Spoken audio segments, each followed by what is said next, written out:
Hey guys, welcome back. Today I'm going to show you how to make a scratch board at home.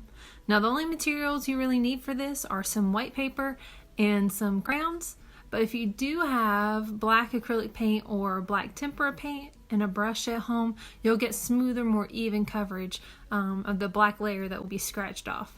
Alright, so let's get started. Alright guys, so here's what I'm going to start with. I just have my regular sketchbook opened up and I've taped off 3 different sections.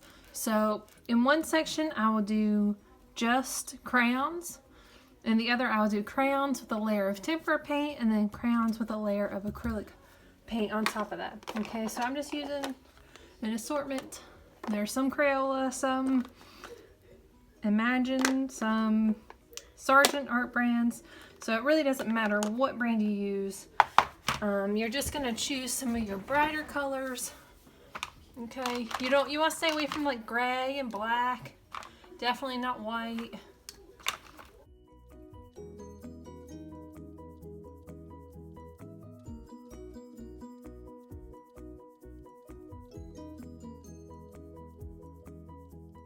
In every section, I'm gonna press fairly hard on all of these. And I want the entire rectangle to be covered with my, whoop, okay, well that happens. And you don't have to worry about blending or anything like that. They can all be in different sections, but you do want to try and cover up as much of that white and those specks of the white in the paper as possible. Alright, again, it does not matter what order you go in. I try to keep my sections a little bit small, just so, oh, I did another one. That's gonna happen a lot, I think.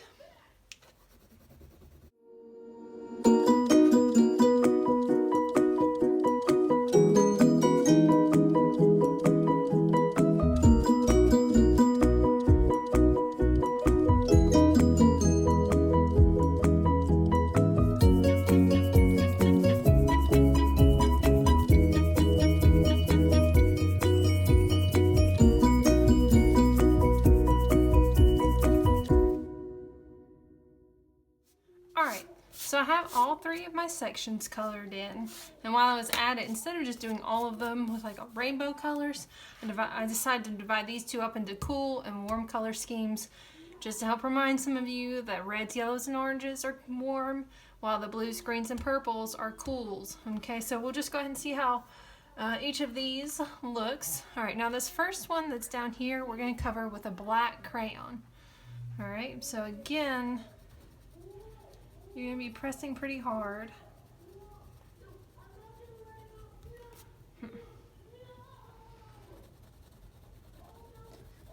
Alright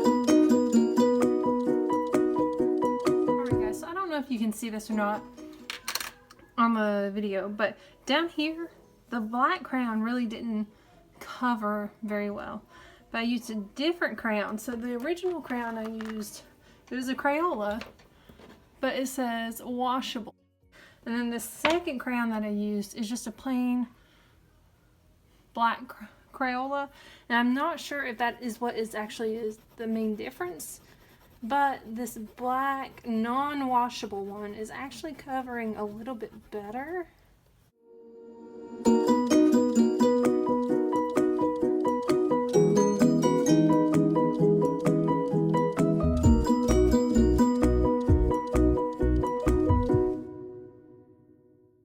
So this still isn't as dark as I would like to have had it. I'm not really sure what is happening right here. I know that my paper can't accept any more of the crayon wax, so we're just gonna leave it like that. So here is the black tempera paint that we'll be using for this middle section.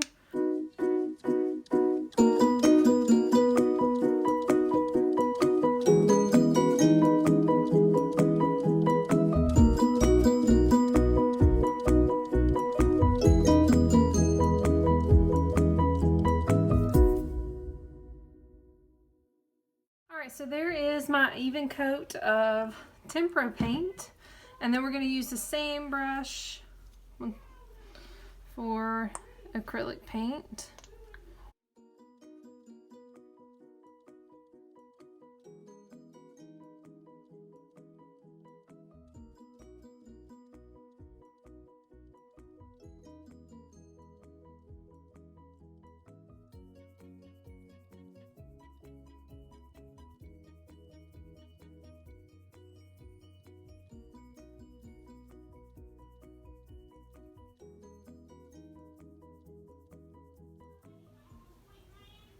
Okay guys, so apparently there's a little bit of an oops in here. I did not realize that we had washable black crayon. Okay, and I think that's maybe why this did not cover very well. So I took just a regular non-washable crayon, and the black coverage is much more even on this one as opposed to the original one. So I'm just going to trade these two out. I'll finish coloring this, but you guys can already see that there's a pretty big difference between those two right there. All right, I just want to make that announcement so that you guys would not be like, well, what's going on right here? I think it's because of the difference between the washable crayons and the ones that are not labeled washable. So if you are at the store and you find some, make sure that they are not labeled washable. So here is the finished result with the non-washable crayon. Okay, and that is the one with the washable crayon. So there's definitely a difference between the two. Now I did put about 2 layers or 2 coats of crayon on this before it started to pick up the layer underneath it, but this one also has 2 layers of crayon on it. So definitely keep an eye out for the regular Crayola crayons and not these washable ones if you have this in mind. Alright, so I have replaced the original washable crayon with the regular non-washable crayon. This is the tempera paint and this is the acrylic paint. So I've got a couple of different tools here. Again, use what you have at home. I have a toothpick, a skewer you could use. If you have a mechanical pencil, just push the lead in and you can use that plastic piece, a plastic fork, and a spork. Alright, so we'll just see the different kinds of lines that you can make. And then you reveal the picture or the colors underneath with your drawing.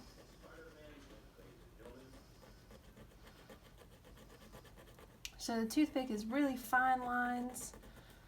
The spork should give 2 parallel lines. And again, it just takes a little bit of practice to get used to how much pressure you need. See, I don't know if this one will work or not, but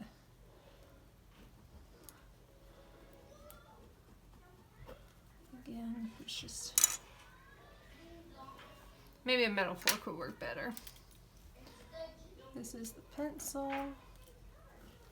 And you just have to keep cleaning it off, or you could even use your nail if you have nails.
So who knew that they made washable crayons?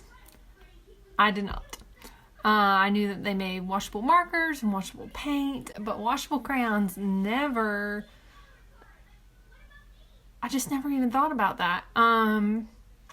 But you learn something new every day. And that's probably one of the things I like the most about art, is that it's full of trial and error. And just because something doesn't work doesn't mean that it has failed. If you can learn something from it, like don't use washable crayons, then that's success. And I wish more students would understand that. I hope you guys enjoyed this video, and I hope you continue to challenge yourselves and try new things. And I will see you next time. Have a great day. Bye.